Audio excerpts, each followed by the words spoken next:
Está no ar o Boletim Coppola News, o canal de cortes mais visto do YouTube. Eu sou Márcio Andrade e no vídeo de hoje você vai ver mais uma entrevista do Nicolas Ferreira. As entrevistas do Nicolas, você já sabe, são entrevistas com segundas intenções por parte dos jornalistas. Então, se segura na poltrona porque o bicho vai pegar nessa entrevista aí do Nicolas Ferreira. Se inscreva no canal, deixa o seu comentário e deixa também o seu like. Se liga aí! Sobre fake news no Supremo Tribunal Federal. Qual a sua avaliação sobre isso? Não confio em praticamente nada que o STF decide hoje em dia. Para mim não existe mais conhecimento jurídico, existe relacionamento jurídico. Todo político agora vai ter que ser influencer, de certa forma? Eu acho que o pessoal que falei está com saudade, né, de quando o pessoal só tinha mídia tradicional para se informar, né, só tinha Globo. Quando o pessoal, né, a harmonia entre os poderes reinava aqui em Brasília, né, quando não tinha TikTok, mas tinha mensalão, mas tinha dinheiro na cueca, mas tinha estatal dando prejuízo. Então, assim, de fato, esse pessoal tá com muita saudade do Brasil anteriormente, porque eles falavam algo, para eles descobrirem isso era impossível. Por quê? Porque toda a mídia era comprada por eles, era simplesmente um jornal e saía no outro dia, ou seja, dava para você colocar da forma como você quisesse, criar a narrativa como você quisesse, hoje não. Em janeiro, o senhor gravou um vídeo sobre o Pix, que teve uma repercussão gigantesca e obrigou o governo a recuar na mudança da fiscalização sobre movimentações financeiras. Na época, o governo admitiu que perdeu a disputa de narrativa e iniciou uma mudança na sua forma de comunicação. Como que o senhor avalia esse movimento do governo? Olha, graças à movimentação na internet das pessoas, a gente conseguiu fazer com que o governo recuasse. Depois disso, houve-se uma guerra de narrativas, mas por parte deles, porque não se ganha narrativa com uma outra mentira, né? Na verdade, o que combate a mentira é a verdade. É por isso que eu acredito que o meu vídeo fez tanto sucesso. Afinal de contas, demonstrou uma insatisfação generalizada das pessoas com um Estado grande que gasta de forma irresponsável o dinheiro das pessoas e as pessoas não sentem a retribuição disso. Porque no vídeo eu não falo somente do Pix. Eu falo a respeito dos gastos da Janja, falo a respeito dos próprios ministros do STF, os gastos que o Lula tem com suas viagens, as promessas que foram feitas e não cumpridas. Então, quem compartilhou o vídeo não foi somente pelo Pix, foi uma insatisfação que já estava sendo alimentada no coração das pessoas. Como foi o processo de elaboração do vídeo? Onde é que foi gravado o vídeo? Como foram pensados os elementos? Olha, se você bater uma análise rápida de 5 minutos no meu Instagram, você vai ver que eu já fiz vários vídeos do mesmo modelo, escrevi o roteiro no meu bloco de notas, gravei no mesmo local onde eu gravo, que é perto da minha casa, e lancei o vídeo. Enfim, eu não esperava toda essa repercussão, mas anteriormente já tinha um trabalho meu na rede social, com vídeos de 60 milhões de visualizações, 30 milhões de visualizações. Enfim, a minha rede social, realmente eu criei ela para poder ter um alcance, porque afinal de contas é uma das armas e defesas que eu tenho. Houve conversa com algum marqueteiro, com o Duda Lima ou outro marqueteiro? Zero, nenhum. Não, nada. Eu inclusive, fiz um desafio ao Haddad. Falei, Haddad, vocês estão me acusando aí que Elon Musk, Trump, né, o marqueteiro aí do PL me ajudou. Se você conseguir provar isso, eu te dou 1 milhão no Pix. Todos os vídeos que eu faço, eu realmente escrevo eu mesmo o roteiro. Todos os meus vídeos que eu faço com aquele estilo de imagens passando atrás assim de mim, sou eu todos que faço, inclusive o roteiro, e edito todos eles. E a questão do editor e o marqueteiro é ruim porque não fica a sua identidade, muitas das vezes. Então, por exemplo, o editor, se eu não gostei de algo, até eu mandar para ele voltar esse arquivo para mim, eu vou perder muito tempo. E hoje, para mim, o tempo é importantíssimo, principalmente no âmbito digital. A deputada Érica Hilton, do PSOL, ela fez um vídeo rebatendo o seu vídeo e também teve um amplo alcance, uma repercussão, e a esquerda considerou que foi um case de sucesso. Você acha que ela é um exemplo do que a esquerda pode fazer para polarizar nas redes sociais? Vai no mercado aqui de Brasília, fala Érica Hilton, depois fala Nicolas. Vamos ver quem de fato vai ser conhecido. Desculpa a palavra, mas patética de querer fazer algo que é natural. Existem coisas que são naturais e elas explodem de forma natural. Você não consegue replicar, porque precisa de vários contextos. A minha rede social já é uma rede social forte, né? Depois disso, inclusive, eu passei o presidente Lula na quantidade de seguidores no Instagram. O meu engajamento também é muito forte. Então, uniu com a pauta que estava extremamente quente e o vídeo que eu acredito que tenha sido uma boa comunicação. No caso da Érica Hilton, foi basicamente assim, tentar imitar algo que não é possível imitar. porque de fato foi um vídeo único. Eu mesmo, se eu posso fazer um vídeo no mesmo formato, talvez assim, dedicar mais tempo no roteiro, que talvez eu não consiga. E posso falar, muito dificilmente vou conseguir fazer um vídeo daquele. Então tentar replicar de fato, e inclusive eu defendi as pessoas, né? Ela defendeu o governo. Acho que isso que foi a grande diferença entre nós dois. Muitos dos deputados de esquerda, enfim, até o próprio governo, eles têm toda uma estrutura de marketing, de equipes, que obviamente tem que ter. Um presidente não consegue ficar ele mesmo gravando os vídeos, editando os vídeos. Por um outro lado, você perde a sua identidade e a comunicação com as pessoas. Então, assim, quando você pega agora, por exemplo, né, o marqueteiro do Lula, quando ele quer contrapor um boné do Trump, fazendo um boné, o Brasil é dos brasileiros, com a mesma identidade visual do Trump, isso pra mim, assim, tá desconexo da realidade. Mais uma vez, o Trump só foi um sucesso por conta daquele boné, porque é o Trump. O Lula não é o Trump. E nem o Sidônio é ninguém comparado à marketing lá dos Estados Unidos. Os caras são literalmente experts nisso. Mas o senhor acha que a esquerda vai crescer nisso, da ligação, do uso das redes sociais ou não? É o seguinte, eles precisam, né? Se eles querem de fato ter, digamos assim, uma maior quantidade de narrativas para poder emplacar as coisas, eles vão precisar aprender como fazer isso. Mas mais uma vez, não adianta você mudar a embalagem se o conteúdo é o mesmo. Ou seja, o que falta é as pessoas compreenderem o seguinte: poxa, vamos lá, vale a pena eu contratar um marqueteiro para poder me transformar em algo? Que tipo de virtude é essa que a gente está criando na política? Só ganha aquele que consegue mentir mais sobre eu mesmo? Só para entender, vai zero fundo partidário na sua campanha? Zero, nunca usei nem para vereador, nem para deputado federal.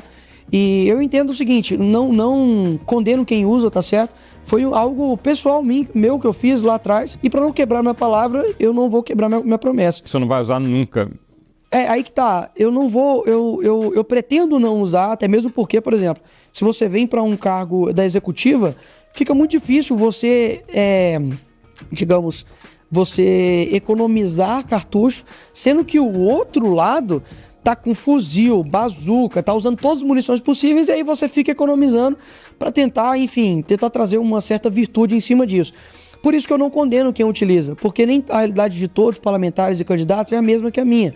Um dia eu espero que um momento ideal, a gente não tenha mais nenhum tipo de dinheiro público em campanha para poder prometer saúde, educação e segurança, sendo que esse dinheiro poderia estar sendo direcionado para saúde, educação e segurança. Todo político agora vai ter que ser influencer, de certa forma? Eu acho que o pessoal que falei está com saudade, né, de quando o pessoal só tinha mídia tradicional para se informar, né, só tinha Globo. Quando o pessoal, né, a harmonia entre os poderes reinava aqui em Brasília, né? Quando não tinha TikTok, mas tinha mensalão, mas tinha dinheiro na cueca, mas tinha estatal dando prejuízo. Então, assim, de fato, esse pessoal tá com muita saudade do Brasil anteriormente, porque eles falavam algo, para eles descobrirem isso era impossível. Por quê? Porque toda a mídia era comprada por eles, era simplesmente um jornal e saía no outro dia, ou seja, dava para você colocar da forma como você quisesse, criar a narrativa como você quisesse. Hoje não. Hoje a internet mostra o quanto que a Janja está gastando do seu dinheiro. Foi 85 milhões aí, se eu não me engano, no total. Foi quase 40 milhões só no Janja Palusa, né? Enquanto isso, você tem parlamentares que não é que são influencers no sentido de que é como se fosse uma pessoa que está lá divulgando o tigrinho, não. Nós somos de fato influenciadores, e quem não é? E o que eu sinto é, qual o deputado que não utiliza a rede social hoje? Então o problema não é a rede social, é que eles têm menos seguidores que nós. O Lula, o presidente da República, tem menos seguidores que eu. Na totalidade, então, dá mais. No Instagram, eu acho que foi 5 milhões a mais agora que eu tenho dele. Isso atrapalha, obviamente, todos os planos de quem quer fazer corrupção, de quem quer fazer o Brasil ficar com um Estado grande, preguiçoso, que gasta muito e não preocupa com as pessoas. Porque, no fim das contas, o que eu menos discuto aqui em Brasília é Brasil. Então, assim, o defeito do parlamento são pessoas utilizando a rede social que todo mundo usa. Ora, isso aí pra mim é a conversa de quem tá com uma saudadezinha do governo corrupto aí dos anos passados. O que a direita ganha se aliando com o Centrão? Ora, eu não sou contrário à composição com o centro, até mesmo porque não vou fazer uma propaganda de um puritanismo político que é impossível você atingir. Nós temos uma matéria-prima que não fui eu que escolhi, os deputados que estão lá e nem os senadores. Então, a matéria-prima quem escolhe é a sociedade. Então, você tem que trabalhar com ela. Vamos lá. Existem diversas proporções de acordos, né? Eu jamais vou fazer um acordo, por exemplo, olha, eu vou votar aqui a favor de tal matéria de você, e aí eu quero dois ministérios, sendo que essa matéria, por exemplo, é para poder aprovar o aborto. Eu jamais irei fazer isso, porque diz respeito a princípios, e princípios são como raízes, não são galhos, são raízes. Se eu tirar a raiz, acabou toda a minha árvore. Portanto, eu acho que há proporcionalidade. Nesse caso, por exemplo, da Câmara, como eu disse, eu não sei a totalidade do acordo que foi feito entre ambas as partes, né? Mas o que a gente almeja é que a prioridade hoje no Brasil é uma pacificação que vem, obviamente, da anistia dos presos do dia 8. E eu espero que isso esteja, sim, no bolo da negociação. Acredito que eu não posso ser o cara que está dentro do avião e torce para o piloto errar. Eu torço para o Hugo Mota fazer um bom mandato, eu torço para que ele coloque as pautas prioritárias da Câmara. Hoje mesmo já teve mudanças no sentido da temporalidade da pauta, isso vai ajudar inclusive muito a própria mídia, né, para não ficar lá na hora, pegar o relatório, enfim, deixar o Brasil sem previsibilidade. Então eu acredito que eu sou um torcedor para que o Brasil dê certo. Eu vim de escolas que, infelizmente, tem uma doutrinação muito grande para o lado da esquerda. Na minha faculdade, que eu formei em Direito 5 anos, também muito forte a movimentação para a esquerda que tem nos alunos. Então eu já encarei, pode ter certeza, aí meu couro tá grosso para poder aguentar aí essas críticas, que no fim das contas eu faço igual o Churchill, né? Se você parar para tacar pedra em cada cachorro que late, você nunca vai chegar no seu destino. Como é que o senhor avalia a presidência do deputado Hugo Mota e a presidência do senador Davi Alcolumbre, que, embora seja no Senado, né, tá ali também compondo? Sim, na época recente agora, perdão, teve a questão, por exemplo, do PL da censura, né? Que ambos, tanto o Alcolumbre quanto o Hugo Mota, foram a favor do PL da censura. E isso eu acredito que é um ponto que mexe com o nosso lado.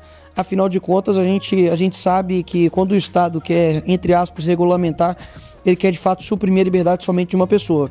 Basta levantar aí quais deputados já tiveram suas contas derrubadas, eu fui um deles, e quais deputados de esquerda já tiveram suas contas derrubadas. Você não vai achar nenhum.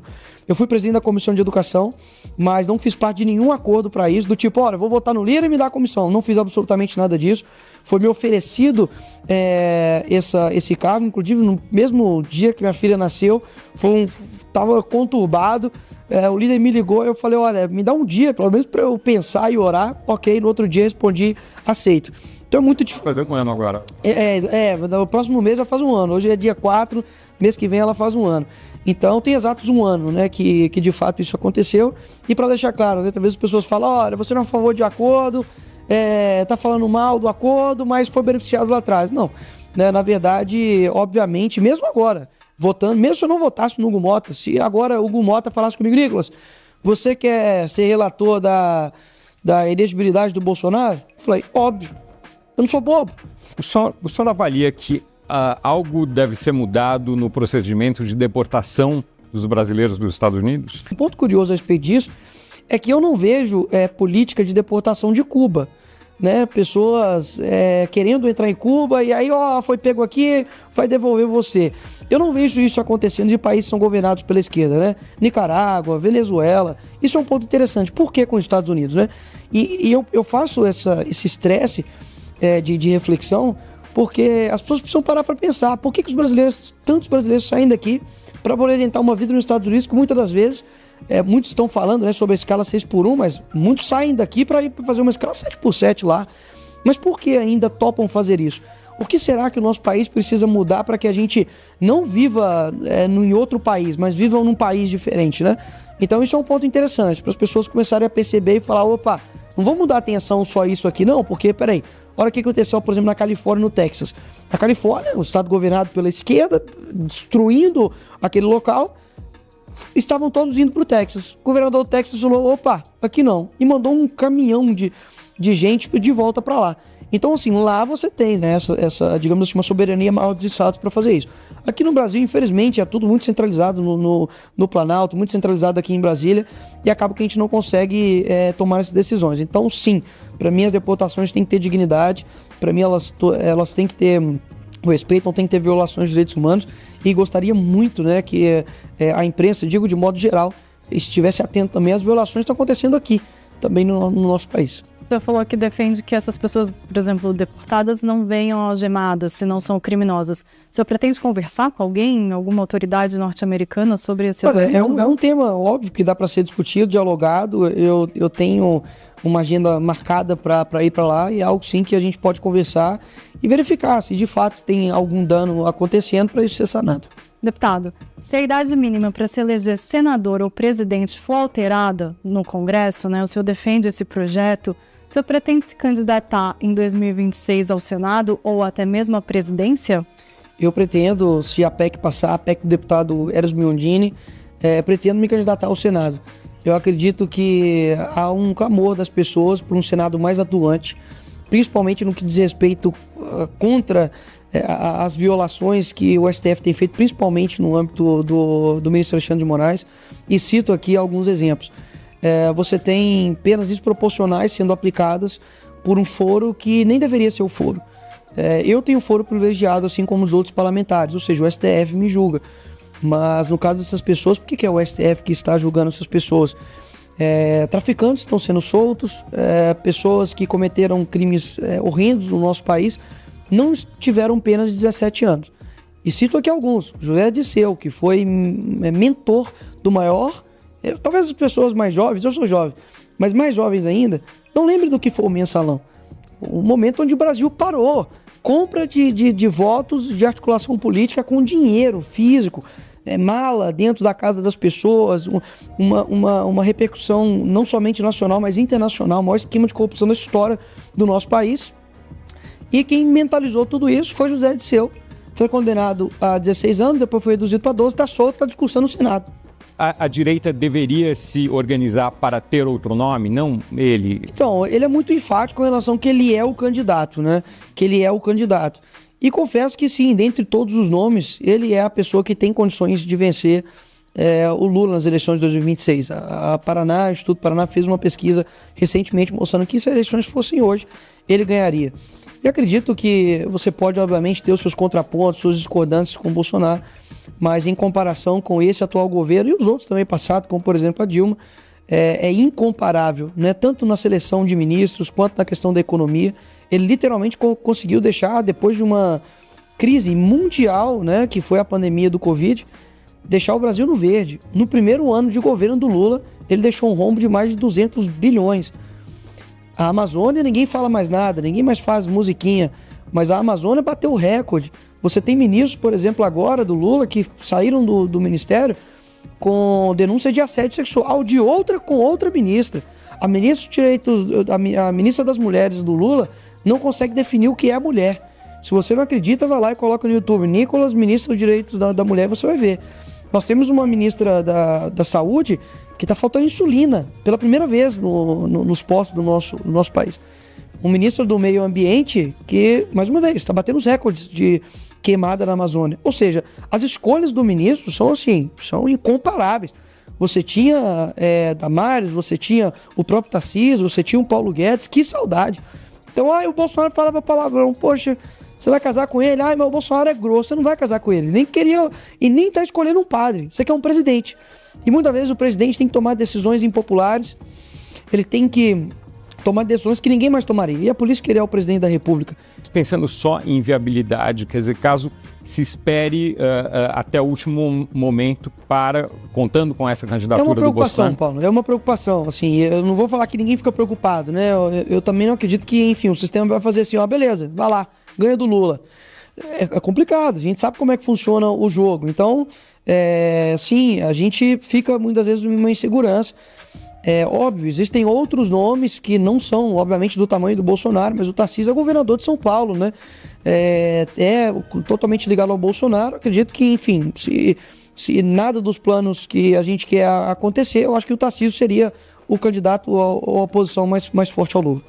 E a gente já falou aqui, o senhor falou que o projeto de lei da anistia do 8 de janeiro será uma das suas prioridades nesses 2 anos de mandato agora, né?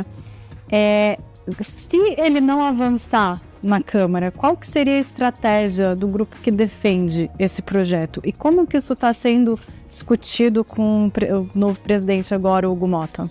Eu conversei com essas pessoas, eu fui atrás do processo dessas pessoas. Eu sei dezenas de casos de pessoas, por exemplo, que foram confundidas com o mesmo nome e foram presas. Até pouco tempo, um morador de rua estava preso, um autista estava preso. Assim, então são violações graves de direitos humanos e que a gente precisa estar atento a isso. Então, por isso que é uma prioridade minha, porque eu já fui na casa de uma dessas pessoas enquanto ela estava com tornozeleira eletrônica e ela falou: olha, o meu sentimento é de que eu não aguento isso aqui, eu vou suicidar, ou aqui em casa ou na prisão. Ela tem um filho de 8 anos, João, autista, e um outro filho mais velho, e que a família está desastada. E aí você pergunta para ela, e aí, puxa lá o processo, o que ela fez? Aí ela entrou, xingou o ministro, poxa. Então é isso, então. Quando a pessoa de verde e amarela, a gente não liga, deixa ela ser presa. Aí tá de vermelho, como vários já fizeram aqui, como o MST já fez em fazendas, como os black blocs já fizeram na Avenida Paulista, como o próprio Boulos já defendeu. Qual é o problema de ter algumas vidraças quebradas da Fiesp, né? Ou no MASP? E aí tá tudo bem. Ou seja, para mim é uma prioridade, eu espero não ter esse passo de caso não aprovado.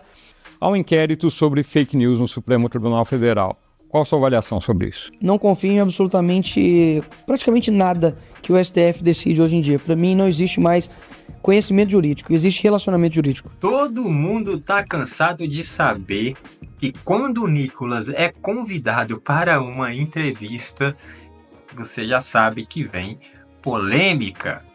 E não seria diferente nessa entrevista aí que você acabou de assistir. O Nicolas Ferreira tem sido requisitado constantemente nos programas de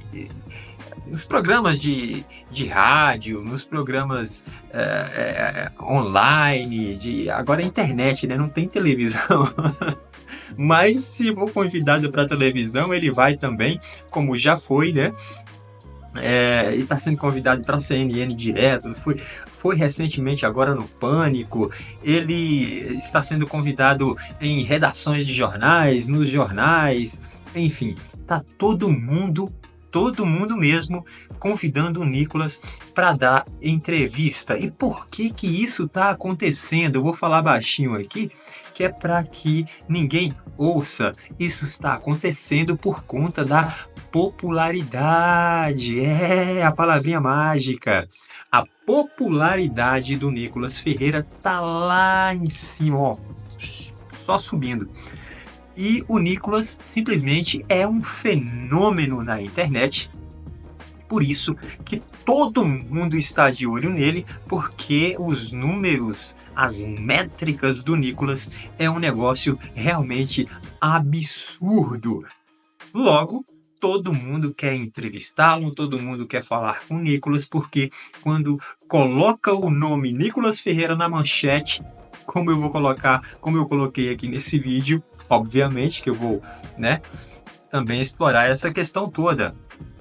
Então, quando se coloca o nome Nicolas Ferreira na manchete, pode saber que é visualização na certa, é clique na certa. Então, os jornais estão se aproveitando disso, as mídias sociais estão se aproveitando disso, quem trabalha com mídia social também está se aproveitando de todo esse hype aí, esse hype online, esse hype digital do Nicolas, porque realmente o camarada é um fenômeno da internet, além de ser um bom parlamentar, evidentemente, um excelente parlamentar, diga-se de passagem, um excelente parlamentar e com uma popularidade lá em cima. O Nicolas é um dos parlamentares, se não for o mais popular do Congresso Nacional. Eu tenho certeza que o Nicolas é o parlamentar mais popular no Congresso Nacional, né? O deputado mais popular, se não do Congresso todo, junto com deputados e senadores. Muito provavelmente o Nicolas é o mais popular entre eles. Eu diria que no Brasil aqui o Nicolas ele só é menos popular com relação à política, obviamente, do que o Bolsonaro e talvez E o Lula também, né? Porque são dois nomes que já vêm aí de muito tempo. Então, eu acho que o Nicolas só fica atrás aí do Bolsonaro e do Lula, muito provavelmente, tá? E olhe lá se não ganha do Lula, hein? Na questão de popularidade. Então, esse é o hype do momento. Então, o Nicolas vem constantemente sendo convidado para participar dos programas, e aí todo mundo já sabe que nas redações de jornais, tanto de jornais impressos, os jornais televisivos ou algumas rádios, evidente que existem aí algumas exceções, mas as redações desses locais geralmente é tomada por esquerdistas, não tem jeito. Né? E a galera é uma galera militante mesmo. Diz que o jornalista tem que ser imparcial, mas não há imparcialidade em absoluto em relação a essa galera toda aí da mídia. E aí, quando esse pessoal vai entrevistar o Nicolas, já sabe, né? Como o Nicolas tem um vínculo com o Bolsonaro, e essa galera odeia o Bolsonaro, essa galera da imprensa odeia o Bolsonaro, porque o Bolsonaro é de direita e eles são de esquerda, evidentemente. E aí o Nicolas tem essa ligação com o Bolsonaro, e aí eles vão alfinetar o Nicolas, evidentemente, fazendo perguntas de duplo sentido, dando aquelas alfinetadas, e aí o Nicolas, evidentemente, sabendo disso, já vai preparado para a entrevista com relação a isso. Dá aquelas respostas matadoras, passa o trator mesmo e dá aquelas respostas que todo mundo gostaria de dar na cara dos jornalistas, né? E aí, de vez em quando, acontece uma treta ou outra com relação a essa questão aí de respostas enviesadas e de perguntas enviesadas com respostas daquele jeito, né? Com respostas Tramontina, né? Corte rápido. Eu gosto de ver esse negócio. Então, o Nicolas, ele tem essa característica de um pensamento muito rápido, com raciocínio muito rápido. Então, a resposta dele também é muito rápida, né? Ele não pensa muito para ficar ali, né, processando o que vai responder e tudo mais. Não. Veio a pergunta, ele responde no momento, na hora certa, e é muito divertido, né, de assistir essas entrevistas com o Nicolas Ferreira. Por isso que eu estou sempre trazendo aqui algum conteúdo com relação ao Nicolas, porque além de dar visualização, evidentemente é muito divertido de fazer e de assistir, não é isso? Então, você viu aí toda essa questão que eu estou falando aqui nessa mesma entrevista aí que vocês acabaram de assistir. O Nicolas Ferreira, ele está em uma ascensão muito grande no país, no Brasil, né?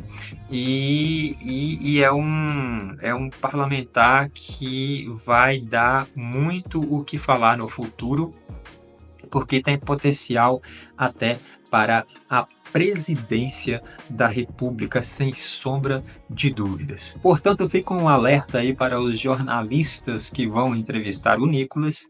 Parem de ficar enchendo o saco do Nicolas com essas perguntinhas mal intencionadas, né? Para de ficar pegando no pé do Nicolas, faz aí as suas entrevistas, as suas perguntas, faz os seus questionamentos baseado em fatos, né? Sem tendências, sejam realmente imparciais nos seus questionamentos, nas suas entrevistas, que tudo vai fluir da melhor forma possível, não é isso? Bom, por esse vídeo é isso. Deixa o seu comentário, deixa também o seu gostei e se inscreva no canal, evidentemente. Até breve.